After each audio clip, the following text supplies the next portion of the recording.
Alberto González de la Fuente me pregunta algo muy interesante. ¿Cree usted que la música tiene un componente de magia? No, la magia no existe. La magia es obtener algo a cambio de nada. La música tiene un componente espiritual porque toca nuestras emociones. Nuestras emociones son reales, no son mágicas. Y nuestras emociones sabemos hasta cierto punto cómo manejarlas. Un demagogo lo sabe hacer perfectamente. Los gurús, los mesías, los que organizan cultos a su alrededor saben tocar esas emociones muy fácilmente.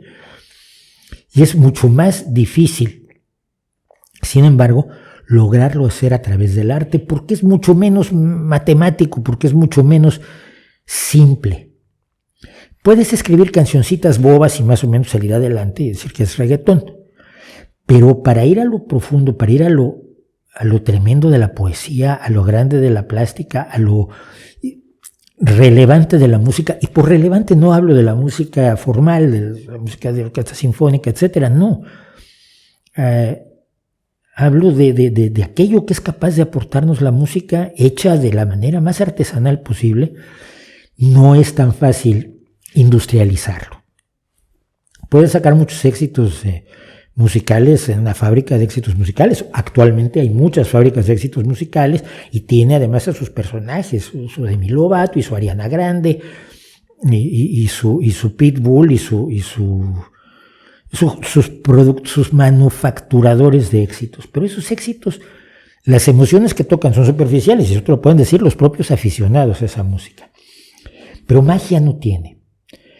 Lo que tiene es precisamente lo mismo que tiene la magia la magia de escenario. La música puede parecer magia. Aunque sepas que no lo es, el que te parezca magia y el que de pronto estés escuchando una canción y se te salten las lágrimas, o te cabrees, o digas, hostia, no había yo pensado en esto nunca en mi vida, parece magia. No importa que no lo sea.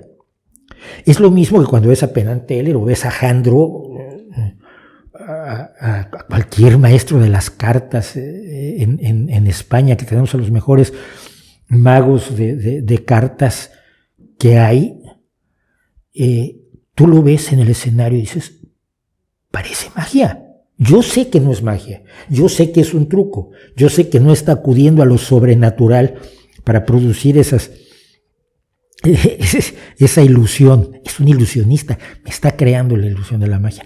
El arte crea la ilusión de la magia también. Quizás también por eso la magia de escenario es arte, ¿no? Crea la idea de que está ocurriendo un prodigio. Y aunque sepas que los prodigios no existen, la sensación de lo prodigioso sí existe y es buena. Y la música te ofrece eso, sin duda alguna. El arte te ofrece eso. Enfrentarte a un cuadro que nunca habías visto y que de pronto decides que te ha llenado. Yo me acuerdo una Magdalena de Tiziano, y la he mencionado en varias ocasiones, porque andaba yo por los museos vaticanos. Si uno anda por los museos vaticanos, empieza a ser refractario al arte. La cantidad de cosas que te están echando a la cara constantemente, cada paso que das, es simplemente abrumadora. Sí, había que tomarse uno varios meses para ir a los museos vaticanos, pues los miércoles y viernes estar allí una hora y luego regresar, no tratar de comer todos, como hace uno que es un turista absolutamente imbécil, como yo. Pero me acuerdo de que en un momento dado entré a un sitio y giré y había un cuadro no muy grande, o sea, sí, de una Magdalena. Las Magdalenas son uno de los motivos renacentistas más socorridos. Las Marías Magdalenas dolientes, las Marías Magdalenas doliéndose después de la muerte de Cristo. Y estaba junto a una manguera y junto a un extintor o una cosa así. O sea, no estaba precisamente en un lugar de honor. Y a mí esa Magdalena me pareció la Magdalena más hermosa que había yo visto, me impactó profundamente y es un cuadro que adoro hasta el día de hoy. Era un prodigio mágico encontrarse ese rostro bellísimo, esa mirada hacia arriba que te transmite el dolor que está sintiendo la Magdalena. Me importa un pino que Cristo no haya existido y que Magdalena no haya existido. Los personajes de la ficción nos hacen sentir cosas también. Y esa tristeza y esa mirada hacia arriba y una luz que se refleje en el ojo de la Magdalena, de la que yo estoy, una luz de la que yo estoy muy consciente, porque como fotógrafo siempre busco ese brillo en el ojo de la modelo para que la atención vaya hacia los ojos y no hacia otra parte del retrato, y veo que tiene eso, que Tiziano ha puesto eso allí, y dices, esto es maravilloso. Y claro, él no tenía un reflector que podía mover como lo muevo yo hasta que tengo el catch light, que se llama, el punto de luz perfecto en el ojo de la modelo. Y las manos de la Magdalena, y el hecho que la Magdalena sea rubia, cosa que suena bastante raro, tanto en la Biblia como en Italia, etcétera, etcétera.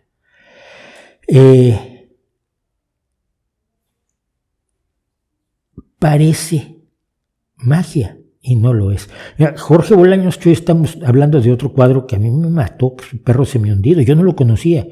Yo bajé al Prado cuando estaban las pinturas negras en el sótano, y yo bajé para ver las pinturas negras de Goya. Y al fondo vi que tenían puesto El perro semihundido. Avancé un poco, me di cuenta de que tenía allí al perro semihundido, un cuadro que nunca había yo visto, y casi caigo de rodillas. Fue una cosa impresionante. Entonces no importa que la magia no exista y no importa que la música no sea magia. Lo que importa es que todo eso parece magia. Hola, soy Mauricio José Schwartz, gracias por su visita. Para disfrutar más videos del Rey va desnudo y cosas que sabemos como estos, y para estar informado de nuestros estrenos y nuestros streamings, no olvide suscribirse y activar las notificaciones.